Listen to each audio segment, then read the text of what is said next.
Hello teachers and my fellow friends. My name is Ying. My name is Fang. Today we are going to do 5 experiments.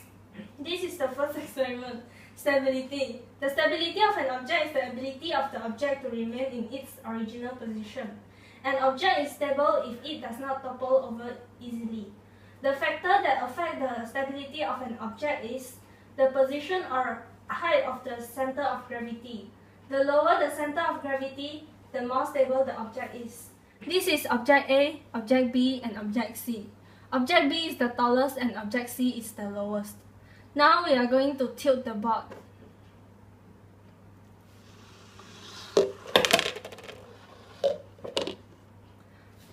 Object B toppled first by object A, and finally object C.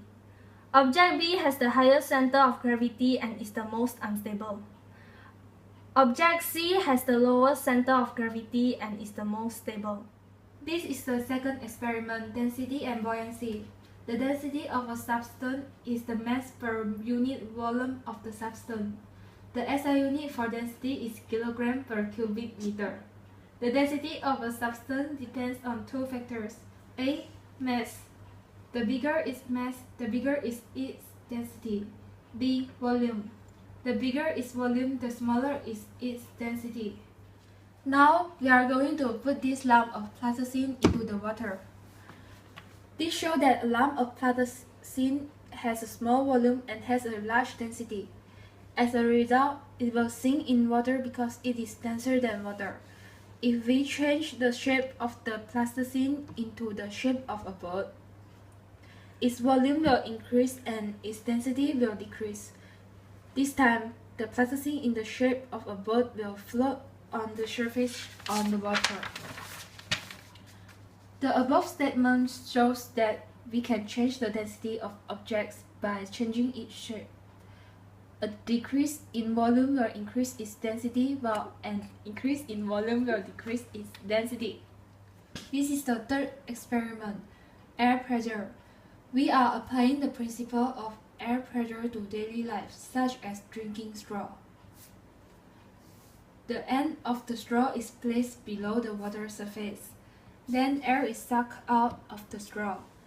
This action reduces the number of air particles in the straw and decreases the air pressure inside it. The outside atmospheric pressure is higher.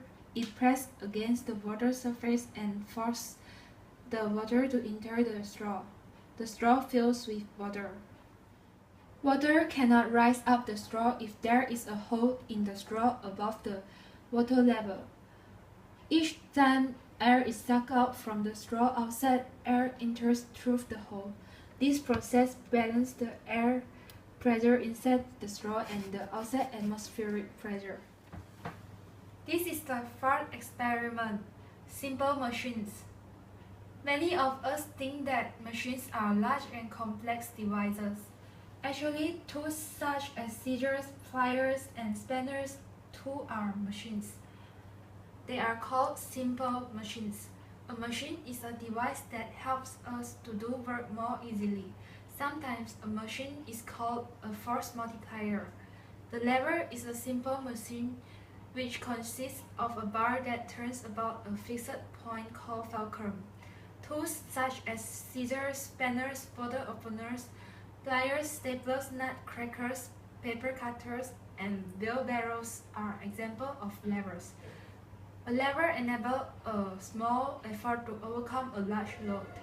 A machine helps us to do a job faster with less effort. The lever has 3 parts. An effort, which is the force exerted by the body. A fulcrum, which is the fixed point where the lever turns about. And a load, which is the force from a large rock, which must be overcome. Staplers are the example of third-class levers. The effort is located between the fulcrum and the load.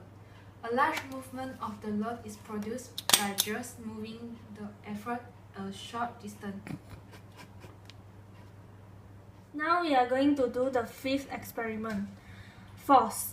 A force is a pull or push that is exerted on an object that will move it. Force can change the object's shape, size, speed, and direction. It can also move a stationary object. Now we are going to change the shape of the rubber band by pulling it. The rubber band becomes longer. Thank you, teacher. Bye.